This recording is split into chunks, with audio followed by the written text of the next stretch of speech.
To run through what I've done today. Well, I wasn't on the list. I know. I'm trying to fit you in. I need to carve out a little more time than just. What's up, everybody? This is Brody, Charlie, and Tudong Dylan from the Talk Punch YouTube channel and podcast, where we talk movies, do lists, rankings, and more. And you are about to listen to the Keeping Up with the Cardassians podcast. Enjoy! The latest in pop culture and nerd news, an unhealthy obsession with pizza, and more Trek than 12 listeners can handle. Seriously, guys, we could use a few new subscribers, so, tell a friend, please. Keeping Up with the Cardassians. Did you see the way he was doing the shocker? Yeah. I did the opposite of the middle finger. That's how Spider-Man would do the shocker. Really? This is what you're doing? Yeah, the opposite of the middle finger. Interesting. Oh my God. Hey! We're back. Right off the top, shocker talk. We Right are off- back. Which is a real disappointment Shocker. for me, considering that we aired our 9th episode last week. And we were so polite. It was just so... We were so nice. Which is a funny follow-up to the episode that was prior to that. Oh my! The juxtaposition of the last 2 weeks. Oh my gosh. It's like hilarious. a whiplash. Welcome to Keeping Up with the Cardassians, where we like to keep you guessing on what's happening every week. This is Nick. This is Rob. This is Joe. And we are had to be glad back. We got it. We are in full force. I am out of practice. It's been 3 weeks. Can you tell? I know, right? And it's been 3 weeks, and we got a lot to talk about because, as you know, we like to talk pop culture news. We like to talk TV, movies, video games, toys, tons of stuff. But right now we're working our way through Star Trek The Next Generation. We're finally getting back into that this week. We got 2 episodes we're reviewing this week. We're excited about them because I thought they were pretty solid episodes. I don't know about you, gentlemen. But the 2 episodes we are reviewing this week are The Bonding and Booby Trap. So we're going to review those in the second half of the episode. But before we get in that, there's a lot we need to talk about. I don't know why do we take breaks when we have San Diego Comic-Con, Trek Las Vegas, and D23? Yeah. Like, when all the news happens, let's go ahead and take 3 weeks off. Meanwhile, the 3 or 4 weeks prior to that, we're scraping together news. Yeah. Well, here's the thing, Rob. Joe and I didn't want to take last week off. We were ready. I told you to record. We weren't recording without you. We don't do that. No, we don't do that. Right. It's a 3-way or no way. Yeah, if we're gonna do like a fun, quick episode, fine, but not like an. Yeah, if we wanted to have fun, we would do it without you. Yeah, naturally. But if we want to be miserable and do this show, and we would include you. That's why we're here tonight. I understand. I want to be miserable. Yeah. Speaking of miserable, I hope you all enjoyed listening to our 9th episode that we aired last week. That was fun to listen to. I went back and listened to it, and it was a trip. I had a good time. It was interesting. I went back and listened, and I remember recording it. I do too. I remember that day very distinctly in that garage. It's interesting because it was back in the day when we would watch the episodes together. We watched those episodes together in Rob's garage, and then we recorded. Yeah.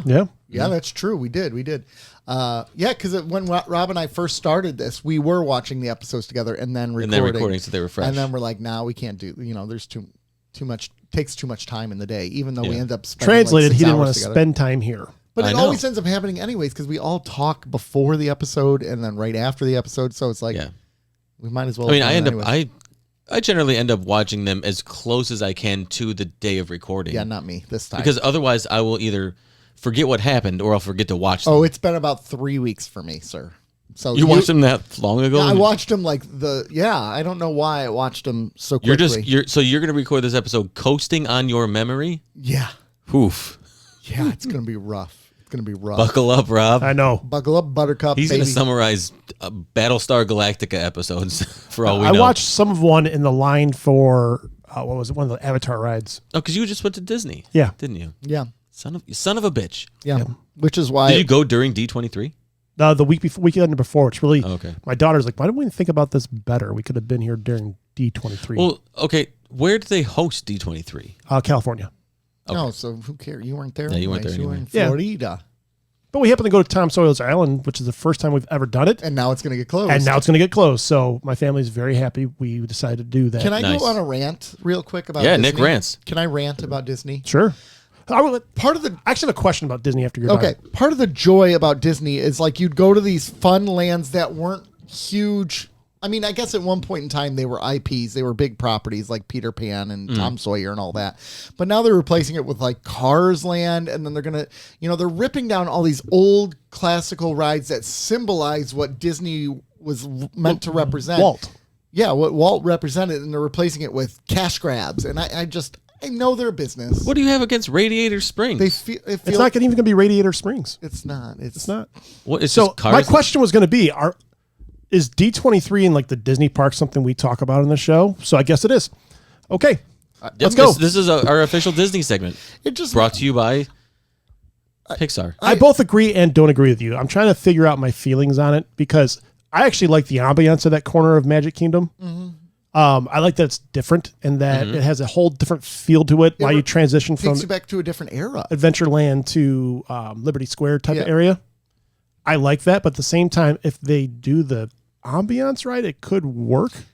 It could. But it's still a lot of concrete. I think, again, my problem is they're adding all these new things as the cost of tickets continues to increase every freaking year. Their attendance is still high. It's not like they're losing attendance. They're raising their rates, and then they're building more crap to justify raising the rates. It's all a money grab, which I get. They're a business, but that wasn't what Walt Disney was about. Are you new to the idea that Disney grabs money wherever they can get it? I'm not. What's happening I'm here? not. It's becoming so painfully obvious that an average family cannot afford to go there anymore. And it's gone skyrocketed when Iger left. Chapek took over, and then Iger continued kind of those trends because that's when they got rid of the free bus ride from the airport, which was phenomenal. That's when they got rid of the free Lightning Pass when Chapek was in charge. Yeah. But then the stockholders saw that and they loved it because it generated money. And when you're a publicly traded company, the stockholders run your business, which is a terrible model. That's the problem. That's the problem.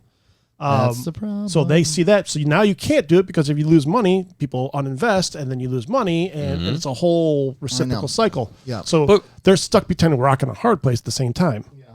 At the risk of being ironic, because I'm the guy who likes old everything, right? I like everything old, everything the way it used to be. Why wouldn't you want to incorporate some of the successful new Disney properties into... Is there successful new Disney properties? Yeah, Moana's hugely successful. Cars was hugely successful. And I'm talking new as in modern, like the last 30, 35 years, like the 90s Where's on. Tangled at? They have a bathroom.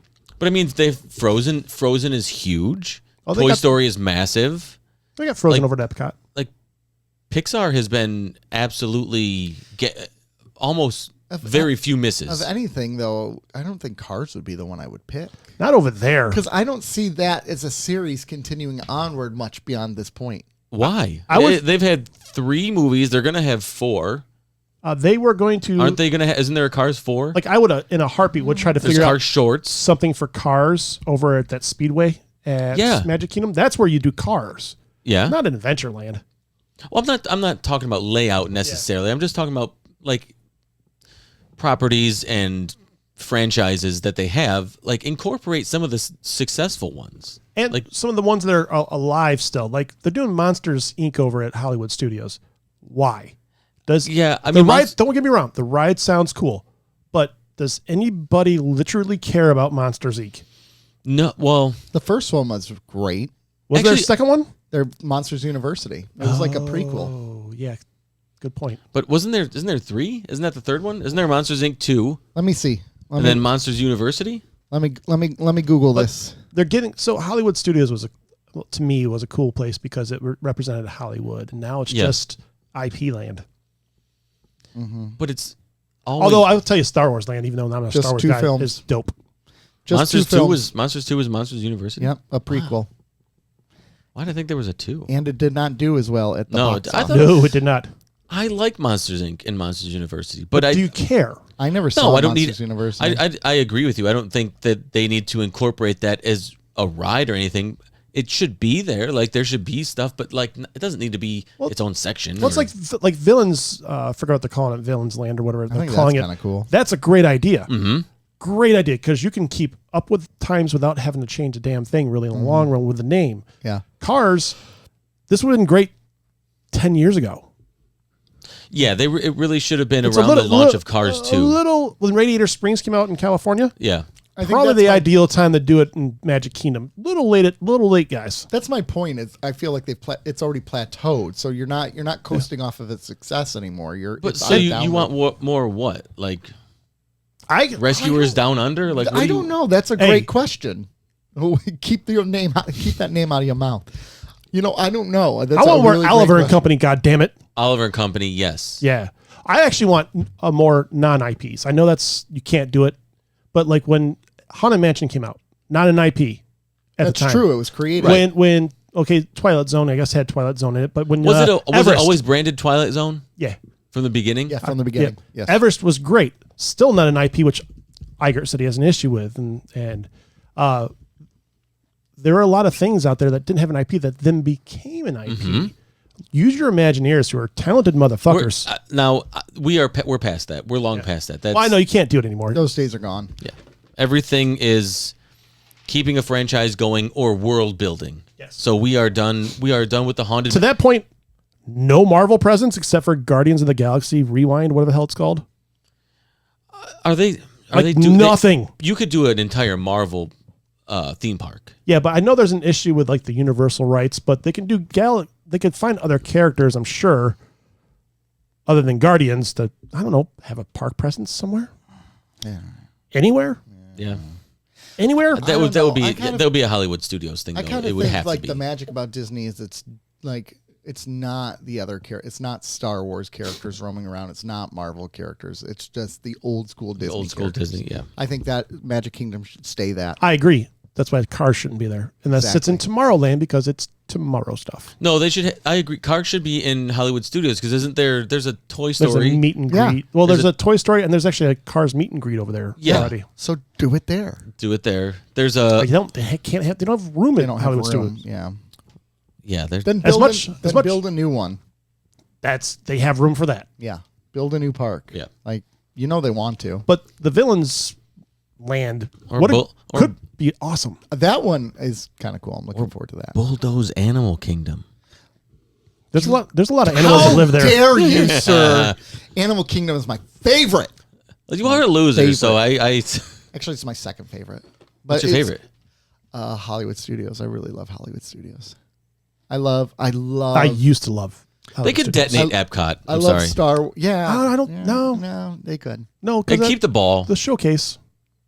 The World Showcase is dope. Okay, put it somewhere else. Keep the World Showcase. Just pick it up and move it? No, keep the biggest part of the whole goddamn property. Keep the World Showcase. Disney can do that? Wait, just expand on the ride area. Oh yeah, for sure. Yeah, the rides stink there, but they're not meant to be a big ride park, Epcot. It's meant to be a different experience. You're supposed to drink around the world and get fucking wasted. And then go to Figment, which sucks.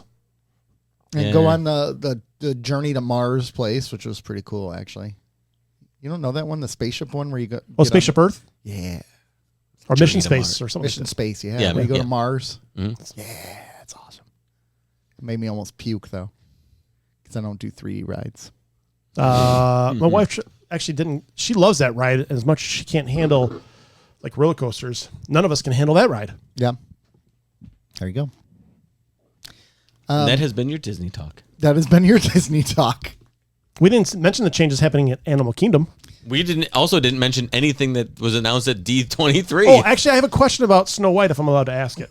Oh, gosh. The movie coming out. Yeah. Is it? CGI dwarfs look terrible. It's going to be asked that question. How can you make Gal Gadot the evil? Who's jealous of somebody else's looks? Yeah. Come on. There's nothing more unbelievable than that in that movie. The freaking dwarves look great compared to that plot point. Oh, the dwarves look terrible to me. Dumbest thing I've ever heard. It's not a great thing. Where are the ugly movie stars? We used to have ugly movie stars. You're right. Ugly musicians. You're right. And things were so much better. Yeah, like Danny DeVito, right? And Steve Buscemi. Steve Buscemi. He wouldn't even get a bit part right now. I'm gonna Google if he wasn't Steve Buscemi, he wouldn't get a part. I'm gonna Google some of the ugliest actresses and actors in Hollywood. See what I find. Maggie Gyllenhaal is on the list. Yes, she is. John C. Reilly. Yeah, but these were all well established. I want to see someone young. Like someone young. Oh, that would be like a Jonah Hill, right? Wasn't he's established? He's established for a long time. Okay, Cillian Murphy. But he's been around. People think he's attractive. Oh. People do think he's attractive. Which those people are idiots. Yeah. Let me think. Is it Cillian or Killian? I think it's Killian. He's too ugly for me to care. I think it is Killian. Man, this is a hard one. I'm trying to think of some people, and I'm really I'm really struggling with Timothy this one. Chalamet or whatever the fuck his name is. Timothy Chalamet? People think he's beautiful. Well, they're idiots too. He's a twink. Young movie stars. Young ugly movie stars. That is ugly. Considered attractive. There we go. Let's see what we get. Gosh, there's like nothing. Well, while you're looking, everybody's generally attractive, and if they're not, they already have like several credits. Like they're well. Oh, he's a good example of it. Yeah. Adam Driver. Adam Driver is a great example. But some women find him super attractive. They're idiots. I usually say that, but thank you. You said idiots for the other one, so you couldn't double down on fair enough. Willem Dafoe was one who is not an attractive man. Who's that? Willem Dafoe. Yeah, but he's 1,000 years old. I know, but he's another one from the past who wasn't attractive. Willem Dafoe, when he was young, just looked, and I know this sounds stupid, but he just looked like a young Willem Dafoe. Like his face had never really changed; it just aged. Yeah. Whereas you can see someone younger, and you're like, "Oh my god, they looked." Yeah. Way different. I'm just having no luck with this, man. That's true. There used to be a lot of, even like you think about like Michael Keaton back in the day, he wasn't a super attractive guy. He was just a normal looking guy. Average guy. Average guy. And he was a big deal. Milo Estevez, who was hot for a second. People did not buy into the Michael Keaton cast as Batman initially. No, they did not. And they were idiots. They were right. Oh, speaking of Batman, has anybody watched any Caped Crusader? This is on my list to talk to you about. I have not. Have you watched any of it? I've watched a little bit. How many episodes? 3. Okay, I think I've watched the first 3 as well. Okay. What do you think? So the first one was Penguin. The second one was... Shoot. What was the second one? One of them was fun. Wow, this is great that we're having this conversation. Yeah. Gentlemen. Thanks for helping with the conversation there, Nick. Yeah, Nick. I already admitted. I said I hadn't watched it yet. And I mean in general. Okay, so let's put a pin in that. But what about? Can we talk Borderlands opening box office? Oh, what was the? I know it's 8.6 million. I know its Rotten Tomato score was bad, and it's getting ripped. How do you open to $8.6 million in the box office? Oops. And the budget was. Because everybody's still watching Deadpool. 8.8 million domestically. That's insane. And you had a great cast. Jamie Lee Curtis, Kate Blanchett was in it. Like, how do you? A reported 110 to 120 million dollar budget. Oh my gosh. They're gonna lose $100 million on this film. They're gonna lose a lot of things off of this film. How? Who made it? Who produced it? What studio? It was. Hold on. Kevin Hart was in it. Jack Black was in Borderlands. It was produced by, oh gosh, right now the audience score is 52%, which is really bad. As of 1 day ago, it has made $18 million globally. Oh my gosh. Yikes. It's so bad. They're going to lose almost you think $100 Deadpool will lend it some money? Oh my God. Rotten Tomato score is 9%. Wow. All right. So the first episode was the Penguin. Second episode was the actor. Oh yeah, that was a good one. That was a good one. The third episode was the Catwoman. Catwoman, yep. The third one I didn't really care for all that much. No? It didn't really grab me. Okay.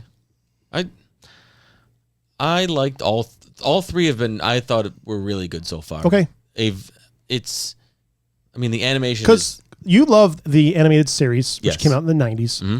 So one of the reasons I really wanted to talk to you about is kind of because this is really being called and by Bruce Timm, right? Yeah. Because he didn't want to do a continuation of the animated series. Yeah, but he said it.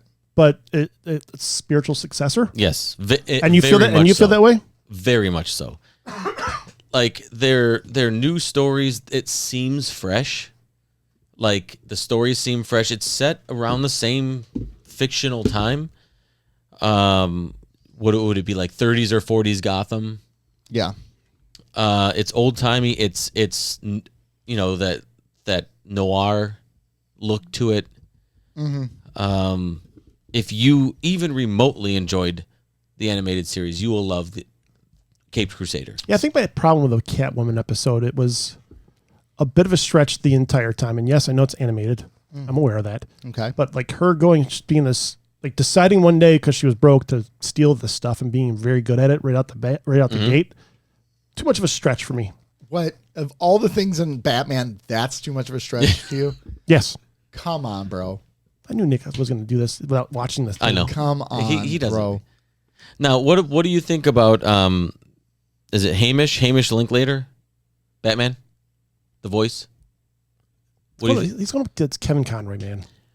Okay, take Kevin Conroy out. He's not going to be it. Yeah, what do you? Because he's kind of dead. What do you think of his voice? What do you think of Batman's voice? I will say it's okay. I don't love Really? it. Yeah, I don't love it. I really didn't love. There's another voice I didn't really care for, but it's okay. It's fine. It doesn't distract, but it doesn't add to it. I don't think. I think he's doing a very good job as Bat. Like, okay, so doing the voice of an animated Batman is very hard to do. Oh, for sure. When you're in the shadow of Kevin Conroy. Yeah, and just like if you have to do the Joker being an but I don't or Camel. Yeah, but I don't feel like he's trying to imitate or he's not trying to imitate. That's for sure. So it's a fresh take, but it's familiar. Yeah. So it's in the line. It's in the same family tree as Kevin, just like the show. Mm-hmm. So I mean, there's what 8 episodes, 8 or 10, I think. 10. Okay, so I'm excited to watch the rest of them. I've been trying to because thankfully they're only about 25 minutes each. So none of that. I'd never watch it. I would never have time right now if they were longer episodes. Oh, I know. I would have watched the first one because I was excited. I watched it day one. Yeah, but like it was August 1st and we're recording on the 16th, and I've only been able to fit in 3. Yeah, it's been a weird time frame. Trying to find his voice. Who? Batman's from that cartoon. Hold on, let's see if I can find it. Attention. This is a United States I can't Coast find it. Guard. Whatever. It's Batman versus Fun's Penguin. over, freak. Get out of my way. Say something, Batman.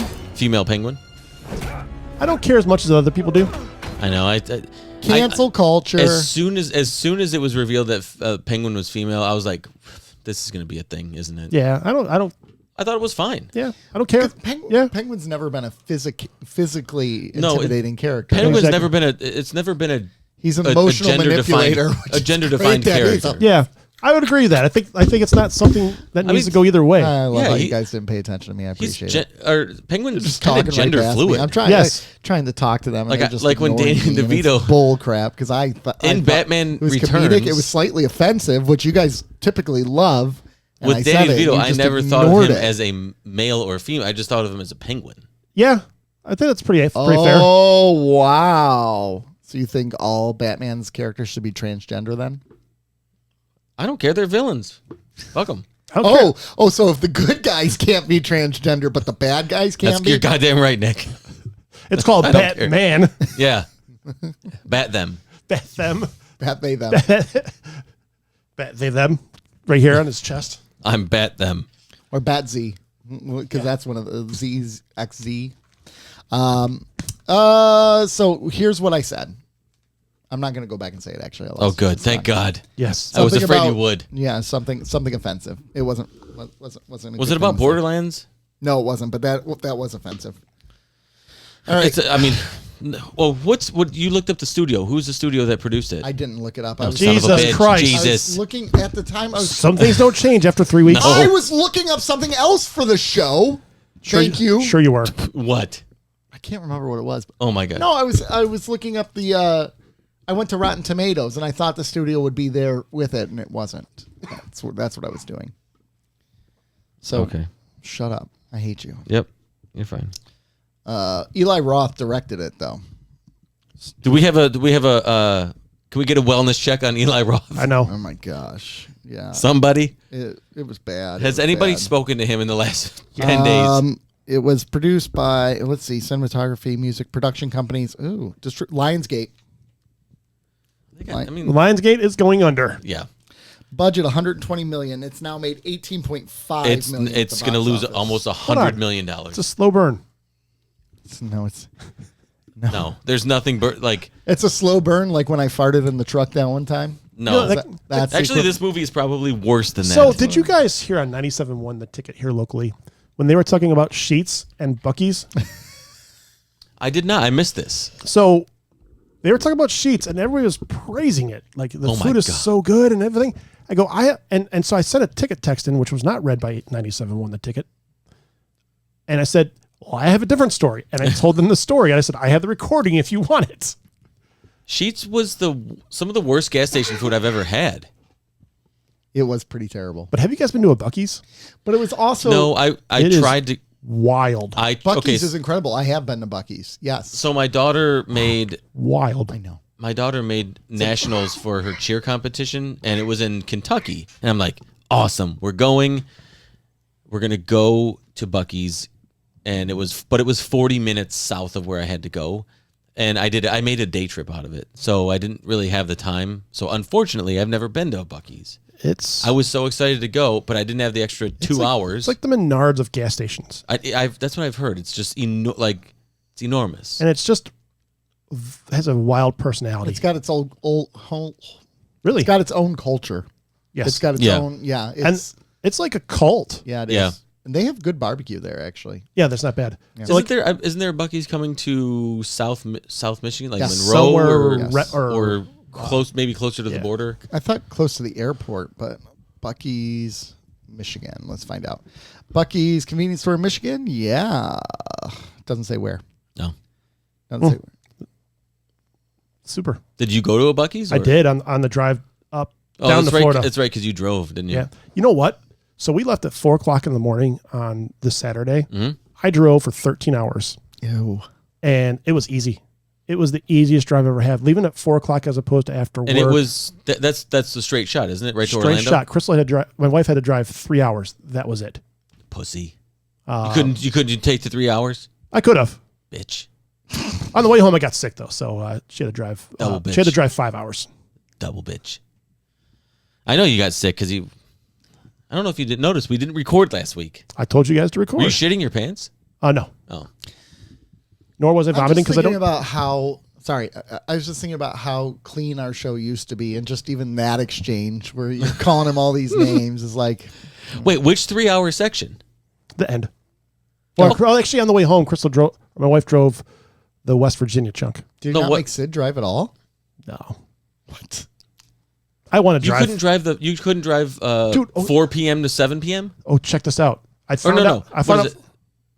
No, it'd be like 1 p.m. to or 2 to 5. I don't remember. It's 13 hours. I found out that the Tool album collection will get me from Detroit into Tennessee. Okay, well, before you get to the done with their albums. Did you just 5 albums? That's pretty impressive, actually. Not bad. Yeah. How did the other passengers enjoy it? They were sleeping half the time, so I don't care. Driver gets to pick, and my people in my house know if Tool is playing, you don't touch it. Yeah, if Tool's playing, touch his Tool. You don't. If Tool's playing, you fall asleep. You don't touch his Tool. We all sleep to Tool. You've been to a concert. I know. 2, actually, right? Yeah. Mm-hmm. They're a very good live band. I'm sure they are. Gentlemen. You wouldn't know? That was my goal for listening. Gentlemen. I used to listen to record collections. Hailing frequency. Frequency's open. Here we go. This is what I've been waiting for. We've had a lot of people hail us over the last 3 weeks. Lay it on me. Well, if you look at it for 3 weeks, not a lot. So, yeah, but anyways, so we got some voice. We got plenty. We didn't get anybody to respond to our sultry voice request, though. Again, we are working on some projects for Patreon where we could use somebody who has a sultry voice. In our listeners? Probably not. I'm sure they're out there. I'm also looking for someone who has like the opening for the A-Team theme type of voice. Well, let's see if let's. What about me? What about me, Big Daddy? Okay, that might work. Okay, I'm calling in. Did you just give me permission? No, to say, he did not. Listener feedback. Can I? Okay. No. All right. Well, let's see if he's got the voice for it. Hi, this is Charles. First of all, wow for the last episode. That was wow. The drunk episode. Should definitely drink more. I want to focus on a few things. First of all, wow. So Joe, like John Mayer, as well as the Dave Matthews Band, that's a lot to handle. It is. You also referred to him as John, like you knew him, which was disturbing. Yeah. Seems like you kind of dropped the whole "I need to prove I'm a comedian" thing. I just want to emphasize. Really, really important that you go to an open mic night either before or at the cruise. Oh, there we go. How funny you are, and you need to prove it. You pointed out that I've been supportive of you on Patreon and called you out other places. Yeah, this is how I'm supportive, much like a father. I'm kind of belittling you and then praising you. That's how that works. That's true. Appreciate it. So yeah, let's get on that open mic night. Your music choices are incredibly specific and kind of makes sense after hearing the first episode of Ready, Steady, Lefty, Lucy. Also keep doing that. It's what the people want. Yeah. Thanks, guys. And yeah, definitely, for how chaotic the last episode was, it was better than the week before when you weren't there. So keep it up. Thanks, Charles. So Charles is referencing a few weeks ago we recorded an episode and Oh, I don't get to respond? well we're going to start with this. So Nick brought over some Detroit City bourbon. Notice how the bottle's completely empty. Oh my gosh, it's so empty. And it was late night recording, and I started having some to drink, and they laced my drinks. I did, that was me specifically, and I just didn't stop. So it was a fun episode. We actually recorded a whole Patreon episode, a whole hour-long Patreon episode that actually was about an hour and a half. Yeah. And then we decided, okay, for sure the last half hour of that Patreon. The last half hour is absolutely unusable. Off limits. We actually even stopped it. It needs to be scraped from existence. And then Joe went to edit that Patreon to make it somewhat salvageable, and I could not. Impossible. I want to give it a shot. You don't want to. It's impossible. It's impossible. Now, hold on just a GD second. Charles, you knew this was coming, right? First of all, actually, a question. Yeah, you go guys ahead. Thought about what you might sing on karaoke night at the cruise? I've been thinking about it nonstop since we booked. Really? Yes. I'm putting together I've been yes. Are there children on this cruise? Please say I'm no. Sure there will be. So, like, Community Property by Steel Panther might be out? No, it's karaoke night. You can do whatever you want. Yeah. People accept that risk. Listeners, if you've not heard the song Steel Panther's Community Property, give it a listen. How hurt are you by what Charles had to say? I'm not hurt because I don't have feelings. I'm dead inside. However, I'm very hurt. Hi, Charles again, because I can already hear Joe being really emotional about all the mean things. So he starts off. So let's start that again. Let's start it because he called back. He set that up. Nick is clever. Again, because I can already hear Joe being really emotional about all the mean things. I just want to point out how let's all think about like the first 8 episodes when it was just Nick and Rob, and that was, I mean, I liked it at the time, but yeah, let's all be thankful for Joe. So, in all respect, really thankful for the fact that it's not just Nick and Rob, because that was just a different show, and I should have done it last. So we gotta let it go. I didn't hear that. I think he's basically saying that without Joe we would suck. So are you still feel hurt? Or are you okay now? No, I'm good. I'm good. We're fine. Oh, you feel good right now? Hold on. Pause. Good afternoon. Pause this. I want to respond to Charles a little bit. One, I absolutely will do something, whether it's karaoke or if they have an open mic, I will try to do some sort of stand-up comedy, something. What's the deal with Cleons? No, I have a good bit written about getting old and Steely Dan. It's true because there's a chart. Well, there's a time you don't like Steely Dan. It just you're handed Steely like you're. Yeah. There comes a day where you play Reelin' in the Years and you're just like, nope. There will come a day. Nope. There will come a day.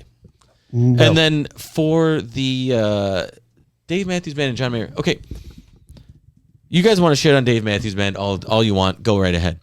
I'll be damned. I will. I'll be damned if I sit here and listen to you guys crap all over John Mayer. I like Dave Matthews Band more than I like John Mayer. John Mayer is one of the greatest guitarists alive. Steely Dan's so good. So old. You're so old. John Mayer is excellent. He's an excellent songwriter. Gosh, you do this like every time we Well, here's mention the his thing, name. though, You're like, I have to defend him. He's good. People can be we get it. I'm sorry that one of our listeners called in and basically like put up his dukes to me. I He complimented you at the end, so I know. That was nice. yeah. It's also very true. More true than his first message.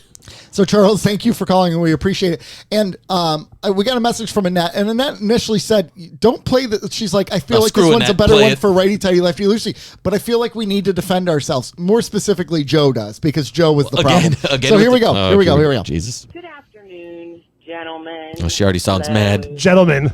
Hey, so, I kind of give you guys a big wide berth when it comes to some opinions I know this tone. on things like urgent care employees. Urgent care doctors. Doctors. Not me. But I got to Not stick me. up for my I girls, like urgent Tina care. and Hillary. You guys, The Muck Podcast. Tina is an educator. Yeah, That's she why rocks. She got COVID 5 times. Tina is amazing. She got COVID in the summer. That's why she gets sick, because she works with children. Yeah, she does, and she's amazing, and I love her for that. I'm on her side. Well, I'm not a fan of your descriptor, loud. Let's but be clear, that was somebody Joe. has to shout from the fucking rooftops that women Language, are about Annette. to be oppressed if we don't properly vote in this election. I know, if we don't vote Trump, hey, women are done. You have Oh, daughters. Aren't frick. you scared? Aren't you afraid? Yeah. Aren't you nervous? Yeah. Aren't you freaking out? Aren't you mad?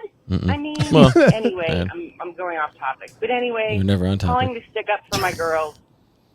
I know that might Oh, big surprise. need some editing. It but doesn't anyway, need no editing love in you that. guys. I Later. love it. I love it. I love it. Did she have a follow-up where she said I'm awesome? Let's find out. Hey guys, I think my last phone call was actually probably better for the rating. No, it wasn't. It was good for this. But as I am deeper into your latest episode, I have some comments and thoughts on Picard was desperate to convey to that society that he was not a god because he knew that he was not a god. Whereas Cisco is being visited in hallucinations and psycho episodes, whatever. But he believes they're aliens. He's being visited. He doesn't being think he's a told god. He's an emissary. So it's like kind of different. No, it's not an Until season 7. I understand the parallel you were trying to draw, but I think they're two different Well, what do you know? paradigms. Well, we didn't say they were the same. We said they were different. Oh no, we All did. right. We did Talk compare to you them. We later. did. Bye. We did. Well, and then she Well, said she was. compare- well, no, we she said she was deeper into the episode and then finished our latest episode where we did say. Okay. I think we probably went into that a little later in the episode. If I Okay, had to because guess. we did. I mean, we did compare them, but we did compare like they aren't the same. They're gonna handle it differently because they did handle it differently. That's true. What did the first message say? She ripped on us for the way we talked about Tina and Hillary on the Muck. Okay. I love the Muck. It's one of my favorite Good. podcasts. When's the last time you listened? It's actually about a month since I've listened. Yeah. Look at you, I haven't some listened fan. I haven't listened to any podcast in the last Some month, though. fan I'm behind. you are. I usually get behind, and then I love their podcast. That's the same thing. I'm behind on everything right now. and then I love their podcast. that does You sound haven't like listened me. since 2023, Nick. What year is it? I don't know. But anyways, yeah, Tina does get COVID a lot, though. She does. I get it. She works with Five kids. times she works with kids. But there are some people And- who just and- get COVID a To lot. be fair, Florida. Florida. Yeah, see, it's that Oh, Florida yeah. water. Yeah.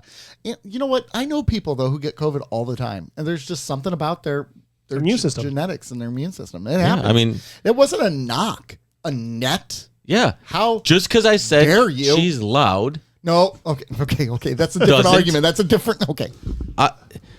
I didn't say it in a derogatory way. I don't think there's any way to not make that derogatory. Well, I mean, She's well, just- like today, I asked your son how the new kid was at your house, right? Yes. And we have a he new said- exchange student. And he said something along the lines He's of, loud. He's loud. He fits right in. Yes. Oh, so he can say someone's loud and it will not get ridiculed.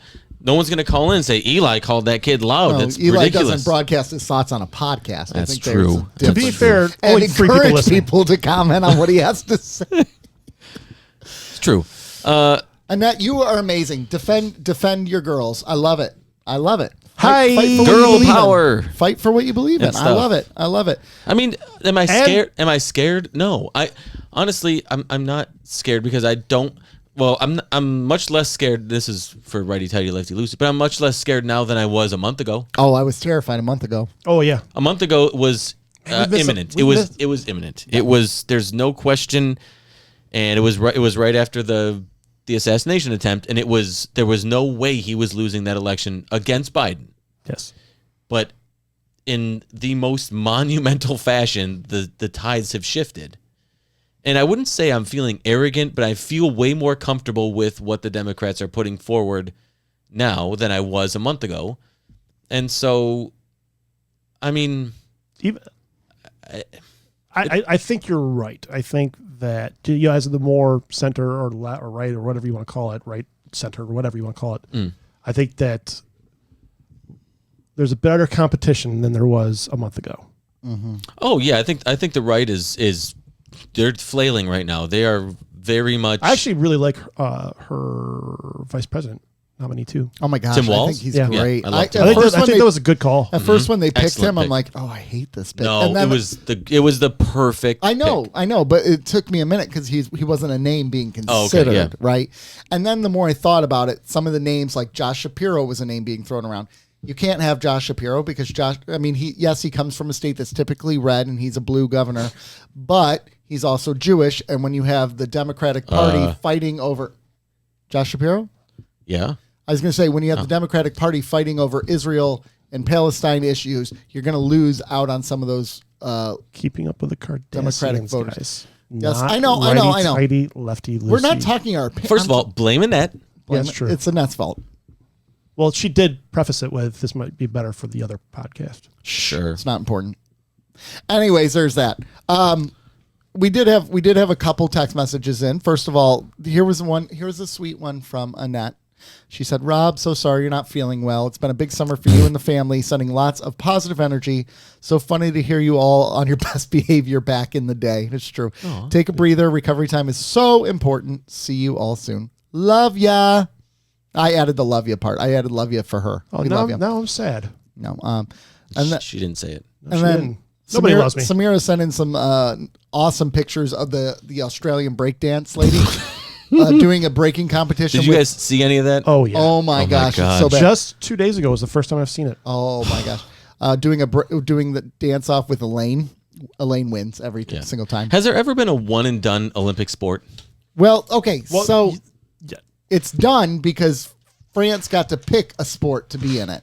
Every home country gets to pick a sport for that Olympic game. So they're banned from hosting ever again then, right? I mean, well, they are French. Australia should be banned from sending breakdancers is really what it should be. Yes. Because I saw videos of the second place finisher behind her that didn't make it to the Olympics because of her, and she was significantly better. A good Patreon would be us trying to breakdance. And then we should recreate the dance of this. Oh my God. And then the inevitable ambulance rides. Yeah, exactly. And then she sent another one about Kira talking to Garrick and Bashir about liking their tops. And it's innuendo. Gay innuendo. It's gay baiting. It's gay baiting. So, and then there's another one, but that's a righty tighty lefty loosey. It's a scale of 1 to 10, 1 being the lowest. How would you rate President Donald Trump?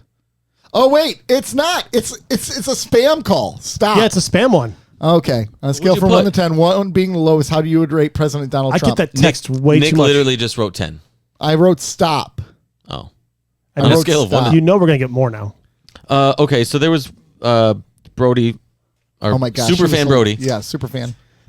Said, no one can segue from an erection joke to a theological discussion better than you guys. That's the KUWTC way. That was one of our best. That was a funny transition too. I went and re-listened to that because frankly I didn't remember. I know. I was trying so hard to get you I couldn't stay focused. I know. It was Rob and I did some work. We Dude, put in some overtime. Moment, where was the moment where I did take that swig? I couldn't believe it. Were you watching yourself drink? Like you were taking beer swigs. I took a beer swig of the bourbon. Oh, at 38:24. Here, I'm gonna just play this here for us gentlemen, so you can see this. I mean, we have podcast listeners. More people listen than they watch. I know, but like, go do yourself a favor. Don't listen to them. 38:24. Keep this listening. video. Podcast. Who are those two handsome gentlemen in the center and the left? I don't know. They're pretty. I just see you. That's all I see. Oh, this episode was a blur. Look at this. This is straight bourbon, baby. Oh yeah, he chugged that down. Look at that. Oh my gosh. Jesus. I almost died. Oh wait, I was drunk. That's why I talked shit. No, That's your excuse. Yep. Because you had bourbon too. Just a little bit. Not as much as I me. actually wasn't drunk. He had I was just a tip. driving. I was That's driving. true. And you live here. And I did Nick not had a drive. DD. I had a ride home. Yep. But yeah, Brody had some really good. Brody, I love how you live respond Yeah. to our episode as it goes Timestamps along. I started everything. doing it to theirs. Yeah. Over at Talk Punch. He He inspired me. his first comment was like, "Oh boy, this is gonna be a doozy." It was like 2 minutes in. And, yeah. He already knew Nick was.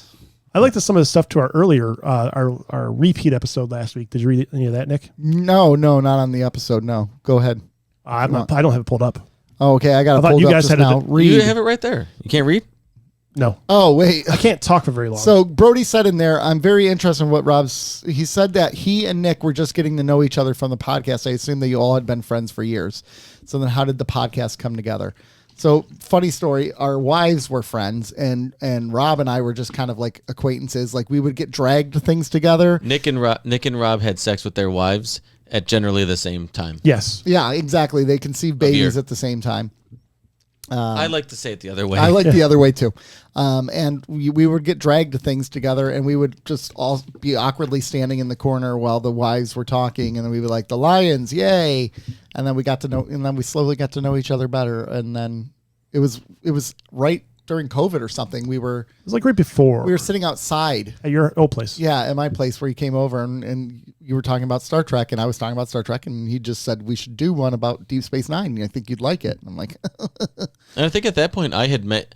So I wasn't on the show, but I were on the show, you had met you. me. I had met you one time Yes. once or twice before. here there was like a party Yeah. here for something. Mm-hmm. Yeah. I think it was So that's- Rob's son's birthday. Yeah. And so now because of the podcast, I mean, it isn't just because of the podcast, but now like these are I would take a bullet for you now.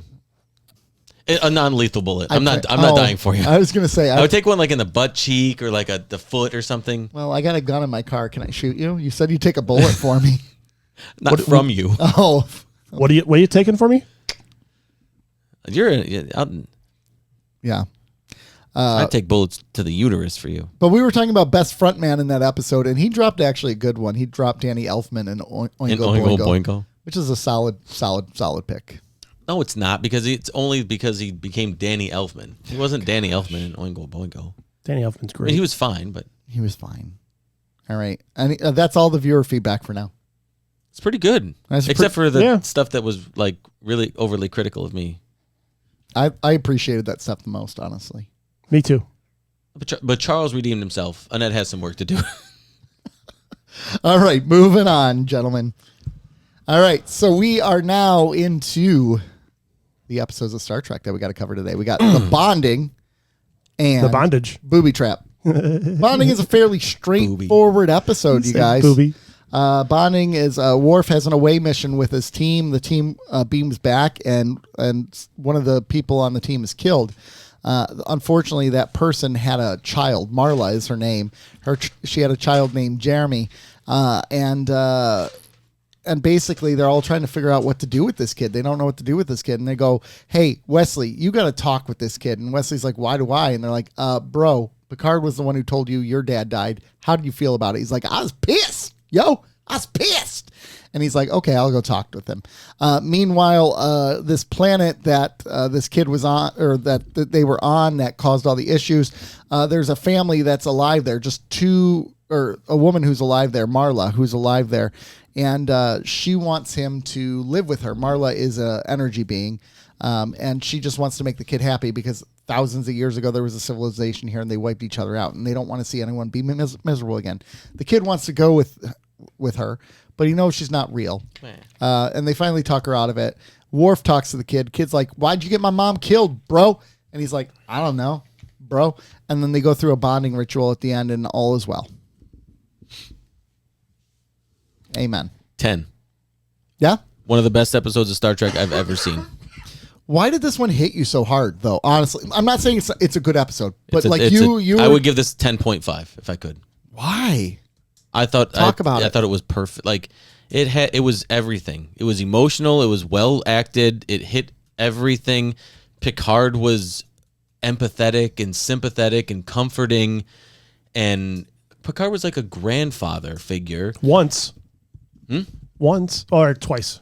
Yeah, but I mean, he was comforting in the ways boy? that season 1 and 2 he would have been. I thought there was a lot from Worf. There was a lot for Worf. This was a good one for Worf. I thought Counselor Troy was solid in this one. Excellent. I thought the idea of the choice that the kid is put to. Mm-hmm. Do you want to be free of pain forever, or do you? I mean, it was just Wesley was great. Oh my gosh, he like was really good. The discussion between Wesley and his mom about his dad was. I mean, that was the best part of the episode for me. It was incredible, and I'm not saying this as a bit or anything. This is what I wished The Visitor was. I think this is I think this is a better episode than The Visitor. Isn't your whole problem with The Visitor there was nothing afterwards? But I know that going into this. This is not no. Okay, false. We've talked about Wesley and his trauma from his dad passing multiple times. They're actually bringing that back into this episode, and that continues to be a story arc on here. This kid goes away, yeah, but they said he was going away. He was going. They were taking him to a starbase. They're different shows. That's fair. I'm just asking the question. It's a bad question. No, it's a legitimate question. No, I understand, but in the context of DS9, like. That's serialized. Like those are story arcs, and what season was that? 5? 4? 4. When did Worf come on? 5. Shit. The search. I think it might have been 4. Okay, so I already knew that they were right. The way that they wrote that show. I know the way that they write this show. So I know I'm getting my single episodes. I don't have to worry about that. So it's not even a factor in my mind. Yeah. I knew you were going to say that too. As soon as I watched this episode, I'm like, God damn it, Joe's going to like this one more than Visitor. I didn't think there were any plot holes. I didn't think anything was no plot holes. So really, this was the destruction of the planet where 2 civilizations lived, and then it wiped out both races. And yet somehow someone planted mines into debris from the planet that exploded, where there's nobody left over from either of these races. No one planted. There was already the energy being that lived there. The energy being that lived there was there, but this was supposed to be no remnants of any of these civilizations left after the planet exploded. But that somewhere in there, there were still mines that were planted there as a booby trap for anybody who went and visited that ship. No, there was stuff left over. But it didn't have to be. It was a booby trap for people. That ship was a lure. That's why they destroyed the ship. You're on the second episode. You're on the second episode, yeah. Oh, I am. I'm like, what the fuck? What is happening? Sorry. In a weird way, these episodes kind of do blend together a little bit. I'm still not feeling well. Yeah, clearly. So. I was genuinely confused. I was like, okay. Because, we'll get there, but the second episode definitely has some plot holes. Some plot holes, yes. But wow. I'm going to go back to bed. See you later. But I thought, I honestly did think this was a perfect episode. I could not find any fault in this. It actually didn't have an antagonist, really. Because there's no bad guy. Even the Marla was not a bad guy. No, because there was no ill intent. She was not hurting the crew. She wasn't hurting the crew. Hurting the kid, yeah. She wasn't. She never stole him and just left. Yeah, and she actually, once they sat down and explained to her why she shouldn't take him, she's like, "You're right. Yeah, you're right." Okay, and just left. Yeah, you're right. There wasn't. So but that's good Trek, though. It is. I read somewhere that I think the title of the article was like how Ronald D. Moore subtly rebooted The Next Generation with this episode. Now this is a Ronald D. Moore episode. This is first. Too bad we cannot get him on to talk about this. This is. I would love to talk to him about this. You still got that IMDb? Yeah, Pro? I do. I'll reach out because I would like to talk to him again because that's a good episode. I don't know that this is my Hard Times was very good. Yeah, and that one. This might be my first or second favorite episode of anything we've watched on this show. On this show, keeping up with the Cardassians. Well, yeah, on so between DS9, Battlestar Galactica, and TNG, this is top 1 or 2. I gotta dial you back, bro. So you're saying okay? Because one of the things I was thinking about doing that would be really cool is the three of us for an off episode. We pick one of our best episodes that we've seen in the whole time we've done this podcast. We pick one episode, this episode, all three of us, and then we all three review those episodes and then rank them among the three of us. Right? I mean, every scene. So you of this could pick this one. This is. Now the more that I'm talking, this is my number 1 with a bullet. This is the best episode I've seen on Keeping Up with the Cardassians. Of more than anything. like Duet. Yes. More than Hard Time. Yes. More than some of the Caprica stuff? Yes. New Caprica? Mm-hmm. Oh my gosh. This suicide bombings? This is real life. Like, this is actual real, like... So is that! I know, but these are, like, real emotions that we're all going to go through. Like, the loss of a parent, it just... Everybody's My dog's already dead. I know, so this should have hit you. This should have hit you even harder. And instead, you mix it up with the second episode. Tired. I know. Like the but I mean, like are. everybody had a way to connect to this kid, and it was. I think that's where you have a very good point. This is a really good ensemble episode. Great ensemble. It's an ensemble episode. Mm-hmm. And we haven't really had a lot of those yet with Next Generation. So you're right. I'm with you. But I mean, this is the best Worf one of the best Worf episodes I've seen between DS9 and TNG so far. I thought he was like honoring the mother, but like not. So was this his first Lost in Command? Is that what we're being led to believe? Like his first loss? Yeah, like his first under his command. I don't know. I didn't get that. I didn't get that impression. First of all, it's feasible under Worf's. Under Worf's direct supervision on an away mission. Is this his first loss? Yeah, because he wasn't in charge of the one with. So it's feasible with Tasha. First of all, it's feasible. This is only season 4, it's 3 feasible, of the show. Yes, right. He's only been promoted to lieutenant this year. He's lieutenant junior grade last year. I mean, I would imagine. No, he was lieutenant last year. I would imagine if he did, they would have made an episode out of it. Yeah. So, I mean, this is the first one on screen. If anything happened, it was off screen. Yeah. So, Joe, I'm going back and reviewing all the 10s you've ever given, okay? Mm-hmm. In Deep Space Nine, you gave Hard Time a 10. Yep. You gave Trials and Tribulations a 10. Yeah, but that's a fun 10. Far Beyond the Stars. That's a good one. Mm-hmm. That was a solid one. And Take Me Out to the Hollow Suite, the baseball game one. Yep, another fun 10. That's all right, a fun 10. So that's what you gave 10s there. Battlestar Galactica, you only gave 2 10s, and that was the Oath and Blood on the Scales, and that was the insurrection on the ship when Gata and what's his name? I hate that guy so much. Yeah, I hate Gata. But this was so that would be your number 1 with a bullet. Yes, this is. I mean, I actually cried. Like, I genuinely cried at this episode. Gosh, it's so funny. Like, so normally when you start talking, when you get this passionate about an episode, it makes me more passionate. It makes me like it more.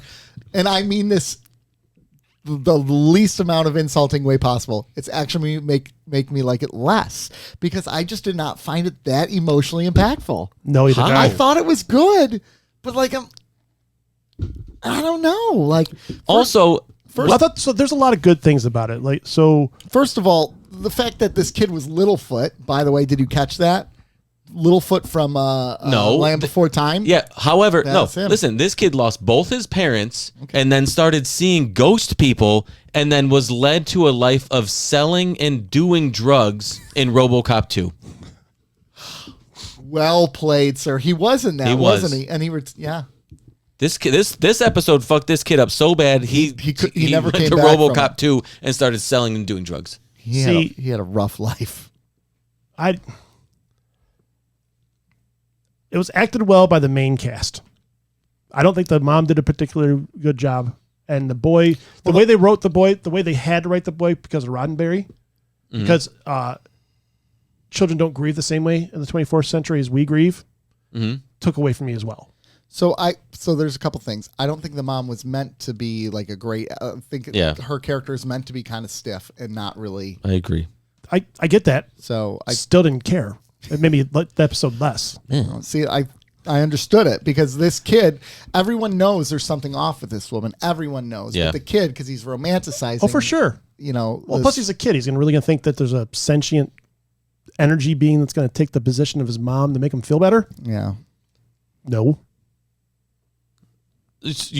Wait, what? I said, is the kid really going to realize that an energy sentient being took the form of his mother trying to make him feel better? So he thinks it's the mom. Yeah, he's got to have with at least 90%. This is my mom at that point until really the Enterprise starts. But another thing that we talked about TNG is it doesn't really ask big questions and lead to big discussions.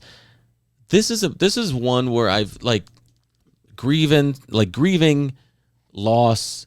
Those are all discussions we've had countless times on this podcast. But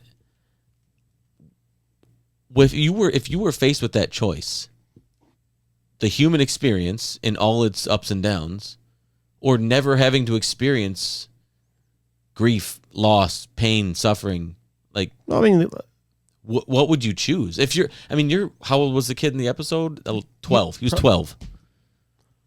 He seems like he was younger, though. Yeah, he does. But he did seem like he was no younger. But they 12-year-old said he would be was that 12. dumb. They said he was 12. Yeah. I don't know. Have you met the kid in the next room over? Then he's older than 12. I know. It's going to be 14 soon. I know. It's coming up soon. But I mean, just aloof. That's aloof. I get where you're coming from. I get the emotional points. I get all of that. There's some truth to that. I didn't think the child actor was great. In fact, Ronald Moore did not like the child actor. Oh, what the hell does he know? Yeah, what is he just wrote the episode. That's all. Actually, he wrote it differently. And some of the directors and producers have gone back and said it was an okay episode, but it wasn't our favorite. Like, we could have done more. They felt like they didn't do enough to make it as emotional as it needed to be. They always think like that. I don't They're know. artists. Sometimes they're always like, I could have done more. Sometimes you know when you nailed it. Like the They visitor. nailed it. Huh? Okay. I think there's some interesting things in here, like this whole idea that we're in the 24th century now, and certainly the Federation has the technology to clone and do all these things. We know they have the ability to store memories and personalities in computers, right? That's what happened with that one guy at the one episode where he took over. It actually happens in the next episode. Yeah.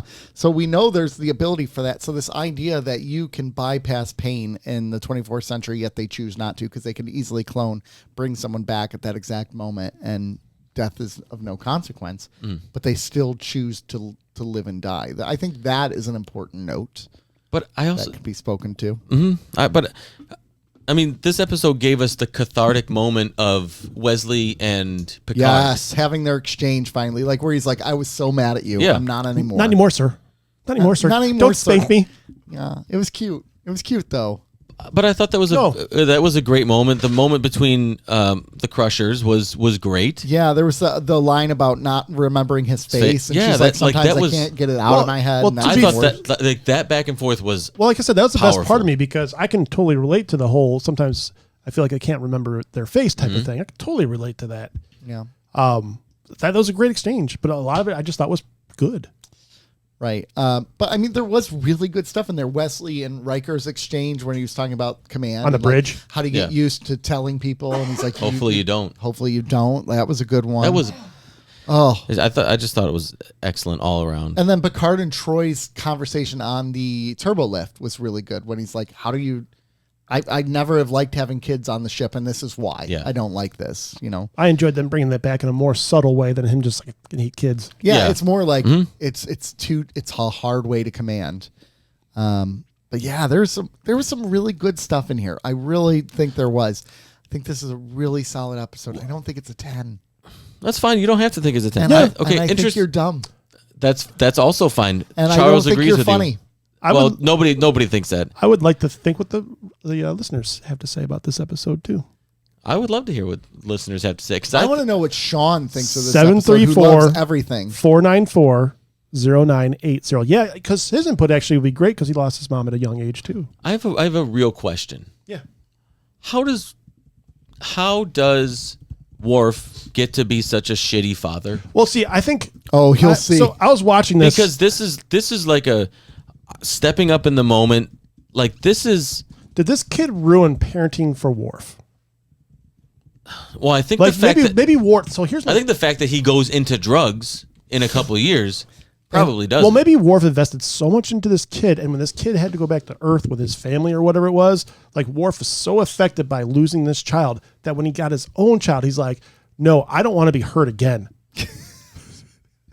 I don't want to see you hurt, so stay away." Yeah, that's it. See what I did there? Uh-huh. You like that? I appreciated that. I liked it a lot. But really, what happened to Worf as a dad? Because this is a solid dad episode for Worf. Yes and no, because he wasn't wanting to create a relationship with this boy out of any emotional connection. He was, he mentioned that he lost his parents as well, but he was doing it out of a sense of obligation, very similar to I don't know about obligation. The Klingon woman at that one. I don't think it's. I think it's obligation. It's I can Guilt? see why I can see why you say obligation because she died under his under his command. Like he feels, I guess, obligated, or he feels like he should honor the memory of the mother, and there is no father left. So yeah, but I feel like it's not just obligation. Like I don't think it's just saying it's obligation sounds like it has a negative connotation to it. I don't think it's I think there's more into it. Yeah, I think there's more into it, but I also think like this doesn't make him father of the year. This episode doesn't make his character look great. Later on we're shown that he was an absolute dog shit father. That is true. We are. When the House of Moog was stripped of all its title and everything, did this kid feel it? He's got you're damn right he did. Actually, he was hopped up on the drugs by then. Rob's dying over here, guys. Yeah, I am. Rob is dying. We could all be so lucky. Did you pick up that the kid was from RoboCop 2? I didn't remember that. Oh, man. There are little things in this episode, again, that we've talked about in the past that like newer shows won't do. There were actually moments of silence sparkled throughout this episode. Often, which helps with the feel of the episode. Yeah. To your point, the gravitas of it all. So I really, and with that, it had great pacing. So there are things that really did well from the production point of view too. Mm-hmm. It didn't drag on. It didn't speed up for the sake of advancing the story. And honestly, I don't even remember the score because it was mostly synthesized. But I was so enthralled with the dialogue and what was happening on screen that I didn't even. My ears were just drawn to the exchanges. Yeah. 10.5. Booby Trap. Ready? Always ready for a booby trap.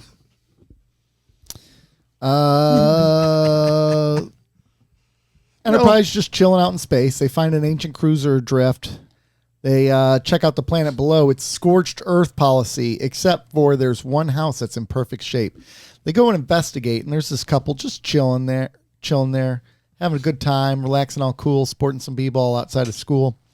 Couple of rocks. Yeah. Wait, am I on the right episode? Am I thinking for myself? See, I screwed you all up. I'm sorry. Jesus, is it Booby Trap? Booby they were Trap, looking dude. at rocks, huh? They were looking at rocks. Yeah, because the ship was around rocks. Yeah. The planet exploded. Yeah. So they're stuck in this. You got to keep a skeleton. And they're stuck in this. And anytime they try to escape, they can't escape. They can't get away. And they're like, Picard, fix this. It's something with the ass assimilators. And he's like, I'll look into it. I will assimilate that ass. I'll get on the ass assimilators. So of course he creates Dr. Leia Brahms for the ass assimilators. Actually, I think they're called the acetone assimilators, but you had it right the first time. I had it right. So he creates a holodeck to help him figure out the configuration, and they're all working at figuring out how to save the ship basically, and LaForge kind of like starts getting weird feelings for this computer character. And if you're on the holodeck, I know. I think it's going to happen to all of us. I would think it would happen to all of us. They figure out how to get out, and they get out. All the meanwhile, LaForge is realizing how unlucky he is with women. He sucks with women. Because this episode opens up with him on a date, right? Where Bust out the violin player. Yeah. So they get out of there, and that's the episode. And the key to it was using less power than more power. Sometimes less is more. More power. I hated that show. Well, that show didn't like you either. When I was watching the beginning of this episode, it made me remember how much they really aren't using Geordi at all. No, because even really truly in this episode where it's a Geordi episode, kind of isn't all at the same time. Like, it doesn't really get into Geordi as a character. It's Geordi as an engineer again. Yeah. We know Geordi's bad with women. Okay, great. We get that. He came on way too strong with that girl. Did he come onto her? Was he just so into the material that he was working on it? No, the first girl. The first girl. Yeah, that was way too old. Yeah. That was way too much. Brings out bagpipes or whatever. What did he bring out? Violin. The violin type of thing. Yeah, whatever it was, and it was terrible. I loved when it got awkward and the violin was still going, and he's basically like, piss off. Yeah. Get out of here. All right, you're done. Yeah. Get out of here. By the way, just got a response back from Sean. I asked him, what'd you think of that episode? He said, I really liked it. It hit close to home. Thought it was a strong Worf episode, is what Sean said. Tell him Joe gave it a 10.5. Tell him to make sure he listens on Monday. And thanks for texting during the show, Nick. I know. He doesn't even listen to the show anymore. No. Who? Sean. Why? Oh, we don't put him on an episode. He doesn't listen. Because he watches ahead. We're too slow for him. He's watching quicker than us. So he can go back and listen. Fake fan. I know. I only listen to the episodes that I'm on. Can we talk about how great the first exchange was with Guinan and Geordi when he's like, tell me something, Guinan, you're a woman, right? And she's like, yes, yeah, I am a woman. I thought that was way to be progressive, though, right? Like, yeah, we live in. He was What are your pronouns? What are your pronouns? What are your pronouns, Guinan? And she's like, I'm a she, her. He wasn't asked. There's no way you're serious, are you? No, you're not serious. No, I don't mean about the pronouns. I mean about it being a progressive question. No, I'm just okay. God. Yeah, I'm like, no. We're not getting into that. We're not getting into that. That's but I'm just saying it wasn't meant as like a. No, it wasn't. It was another way of showing how awkward Geordi is with women. Really. Yeah, but it was more like you're a woman. So you can give some perspective on this from the woman's point of view. Yes, I can tell you I'm a woman. But okay, it's Guinan, right? Is she into Geordi? Like, no, because she was like, you're doing a great job now. Yeah. Well, she's just trying to coach him up. I thought because he's more relaxed. He's with somebody he knows. And she also tells us she's into bald men in this episode. I know. Picard. Hey, Picard. Hey, Annie Ferengi. You know she's spent some time in her quarters thinking about Picard. Oh, you know she has. Who else is bald? On the ship? No one. That's it, right? Captain Sisko in a few years. Oh, yeah. There's no way she doesn't get wind of Captain Sisko's hair. Or lack of hair. No, it had to make its way through Starfleet. I still love. Did you hear what Captain Sisko did? Did you look at Sisko? Have you seen Sisko's glow up? Man. Damn. I like how they have Whoopi Goldberg, big star. Mm-hmm. 3 lines of dialogue and out. Yep. It is pretty impressive. Did you know that Susan Gibney, who played Leia Bronze, was in Red Squad from Deep Space Nine? Yeah. Red Squad. Red Squad. Really? Yeah. Yeah. That was cute. She was. Geordi has good taste. Yeah. She was cute. Was. No longer is. No, she dead. She was a holodeck program. That wasn't the real Leia Brahms. As we'll find out in the future. Shut up. That's fine. We're gonna meet her again in the future. Who cares? Does Geordi marry her? We meet the real version of her. That's all I'm going to say. That's not really a spoiler. Did you have to say it at all, though? That's true. No. He has a point. No. You should have shut your mouth. Do I care? Shut your mouth and let him find it when he gets to the episode. Let him find it? Yeah. Guys. I got news for you. He doesn't know how to find it. I've talked to all the women he's been with. That's not true. See, he's got to defend that way. We'll play along. That's not he'll true. play You along haven't with talked everything, but he's like, no, that's not true. Yeah. That's not true. You haven't talked to them about it. No.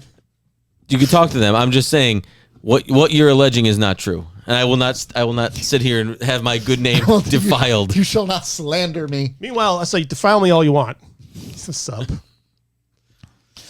I will not have my good sexual name slandered all over this podcast. All right. Is there anything? Okay. Let's go back. We haven't really talked about the episode. No, we haven't. Is there anything really to talk about in this episode? I mean, beyond Geordi is lonely. And I thought Picard's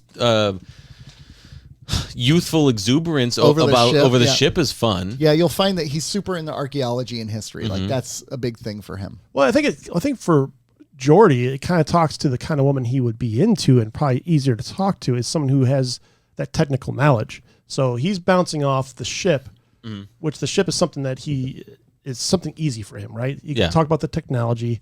See, I thought the technobabble worked really well here because he was talking to the ship, and the whole reason that kind of feeling materialized is because he was able to relate to that character the holodeck created. Yeah.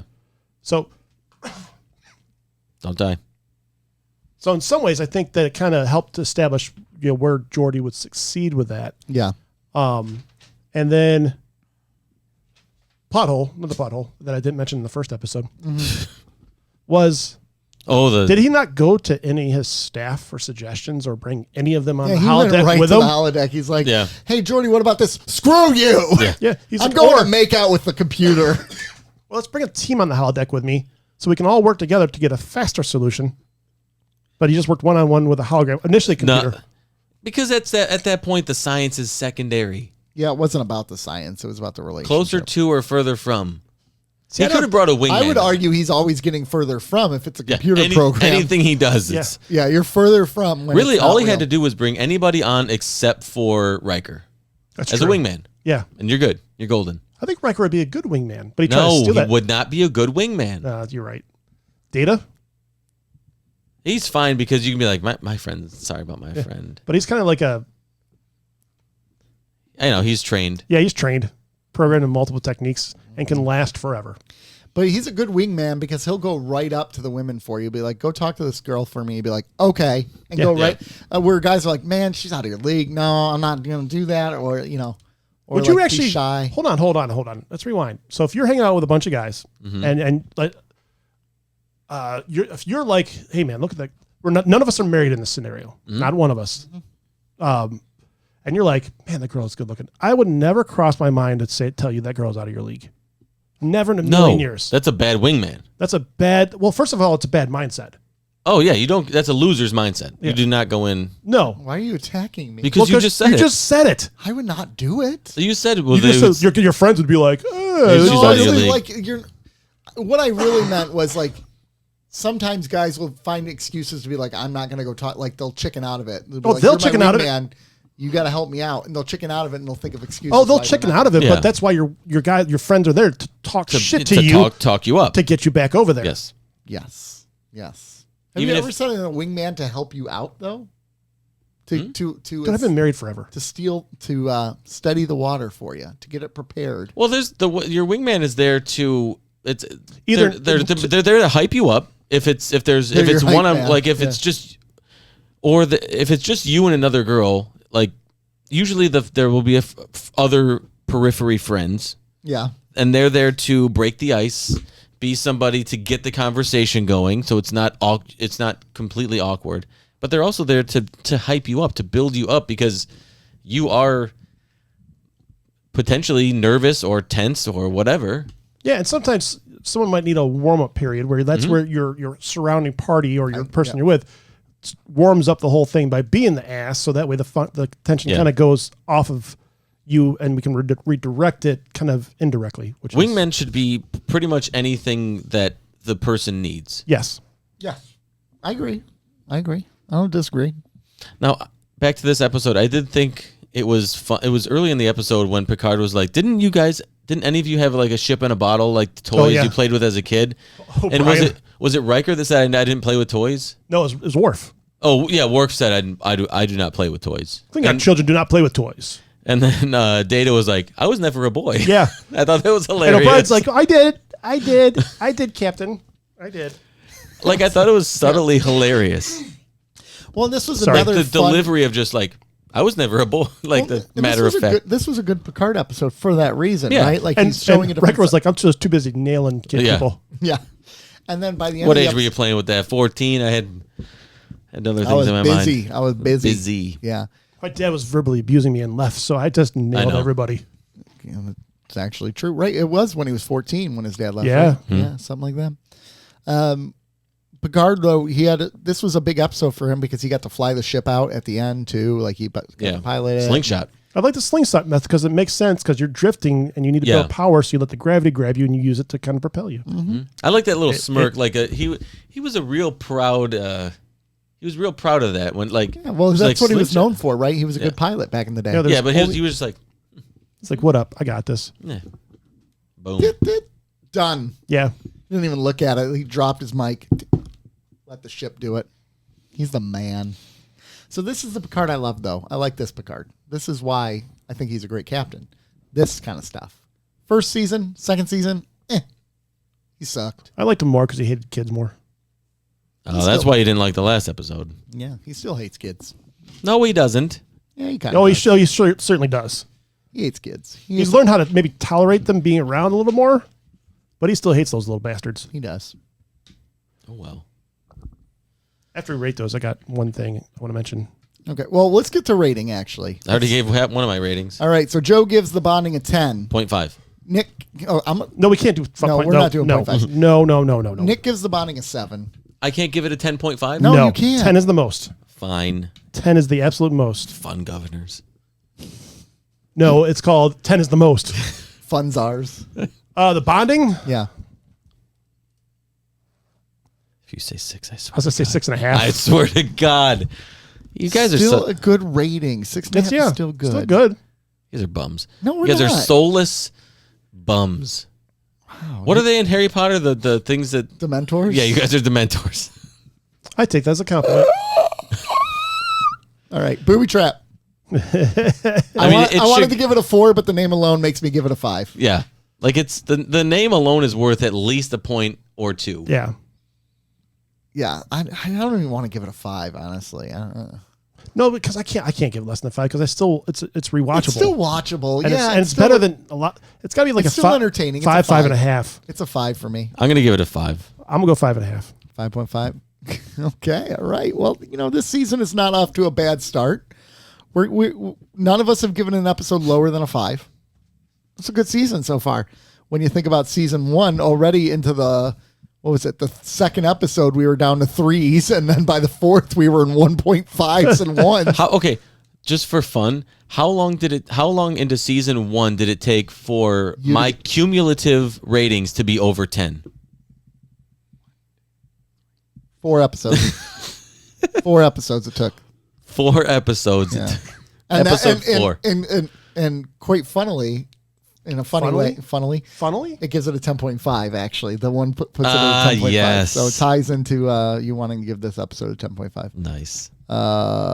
Me, I take 4 episodes as well. Rob takes 4 episodes as well. Okay. And what's so funny is you actually, you went 3.5 for the first one, 3, 1, 3, 2, 2, 4, 5, 5.5, 6, 6, 6. So, anyways, there we go. What's the other thing you wanted to talk about? Yeah. So real quick, Talk Punch really did a whole. They took every Marvel movie and ranked them. They went through and spent the month of July doing that. Mm-hmm. And since Brody listens, I just want to say, they release an episode every day, every week. So they put them into buckets. So they put like the first 9, like the top 9 is the last week, and kind of set them off like that. Yep. So I think it was 4 buckets actually. So, but I'm catching up this week. They didn't have Captain Winter Soldier in the top 5. Oh, guys, not in the top 5. Not in the top 5, guys. That's sad. That's a miss. That is a miss. Punch. I don't think I've ever been as disappointed. Gut punch. That is a talk gut punch. So, not in the top 5. Like it's still top 1 for me. So I can get past that, right? It's not top 1. What was there? Okay, if it's, I'd have to look it up again to tell you which was 1. But like Guardians was better than it, and Guardians was good. Don't get me wrong, but not better than Winter Soldier. Not better than Winter Soldier.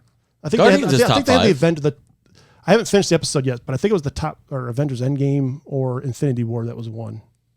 I mean, those are good, but they're good, but they're not. I bet Winter Soldier is a good film. It's a good film. That's exactly what I said. It's a good film. But it's like, worth. It's even worth, outside of the context of Marvel. But I give them props for taking on that project because that's a lot. It's a lot. But no, thank you. I'm going to go ahead and say it's irresponsible to rank Winter Soldier as low as it was. You know what? I want them to grow a pair of balls. Do post Infinity War. Rank all that dog shit. Yeah, well, they do. They have all that in there. They've got everything up to Deadpool. They don't have Deadpool. Everything. All however many movies it was. Oof. Okay, then I take it back. That is a. Are they okay? I know that's a project. But you get a wellness check on those guys. I had to say it to Brody, who's listening. I don't know if the other two do, but Brody. Brody tried to fight the good fight, but he lost, and that's a loser right there. If you fight and you lose, you're a loser. You've lost the fight and you're a loser. It's true. We actually do love them, though. We do love them. We love them. But that's irresponsible. Yeah. Sorry, I'm playing with my headphones because they're kind of broken. 734-494-0980. It's a big head you've got. Which is where you can listen to us. Not call or text us. Call or text. Oh, how did it feel? How did you feel when Guinan said that she loved bald men? Oh gosh, I've never been more turned on in my life. I know, like you. That's good. That's good for you, right? Well, I'm about to make that sister act. Oh my.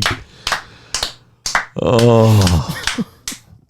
I love those. She movies. about to feel possessed and be a ghost. Oh. Jumpin' Jack Flash, man.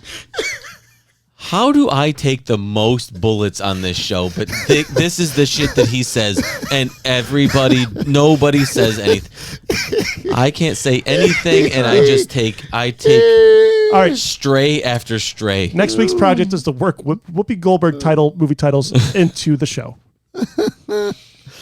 Oh dear. Oh my God. Dear. I say one thing, and people call in and rip me one. Well, I mean, you deserve it. It's fair. You deserve it. So, what can you do? But if you want to call in and tell Nick how ridiculous he is, 734-494-0980. We're still on Instagram. We're still on Threads-ish. Yeah.